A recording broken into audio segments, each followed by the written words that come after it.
In the last decade alone, the use of technological resources has become crucial for active involvement in society. Around the world, and in particularly the US, nearly every cultural process has somehow been altered as a result of developing technology. This includes many practices that have a major impact on our lives, and some that are considered instrumental for ensuring personal success. Despite the fact that almost 80% of Americans regularly access the internet, many within this group do so using their phones rather than through a broadband connection. This has startling implications for levels of engagement and awareness, severely limiting potential to reap the full benefits of technology. One advantageous difference brought by the rise of technology is the way in which information is stored and accessed. Seeking knowledge with the use of the internet is practically effortless, yielding instantaneous results for inquiring minds. The accessibility of information is valuable, not only for informative searches, but also for research purposes, academic and otherwise. Through the use of search engines and databases, ranging from those with broad search capabilities like Google to those that strictly link to scholarly articles, we can now enrich our minds on many levels with a few clicks of a mouse. And in addition to accessing copious amounts of information with ease, users also have the ability to produce media objects and publish a vast array of textual content themselves. This makes the internet not only a forum for intellectual dialogue, but also an outlet for creativity and self-expression, at least if you have the proper access. One of the most influential manifestations of technological prevalence is the rise of e-commerce, the transfer of nearly every business entity into digital form.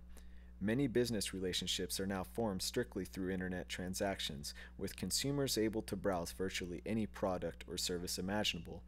Online marketplaces give shoppers the ability to find products that may not be sold anywhere else.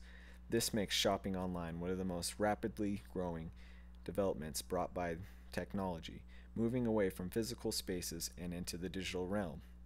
Similarly, the way companies hire has also shifted towards a digital platform. The majority of employers now accept only online applications, making the application process much easier for some and extremely difficult for others.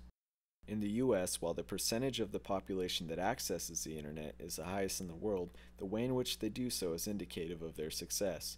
According to a PEW research study conducted in January of 2011, a new digital divide is emerging, one linked to racial differences in mobile phone access. Around 51% of African Americans and 46% of Hispanics use their phones to access the internet, compared with 33% of whites. And while mobile phone access is generally indicative of more frequent visits online, mobile access can simply not compete with a broadband connection, lacking the functionality of full internet capabilities. As a result, researchers have begun to notice signs of segregation online that mirror divisions in the real world and may even perpetuate them. It's difficult to imagine completing a project using a smartphone to do the research, for example, and even more impossible to fill out any kind of job application. These broad patterns in mobile access have a direct effect on the level of engagement that can be achieved, severely limiting the potential for personal advancement and the ability to seek out information for intellectual enrichment. Today, the World Wide Web is a hub of diversity, extending knowledge and creative expression to many, but not everyone. As minority groups continue to use mobile phones for technological access, the opportunities presented to them are those of entertainment rather than empowerment.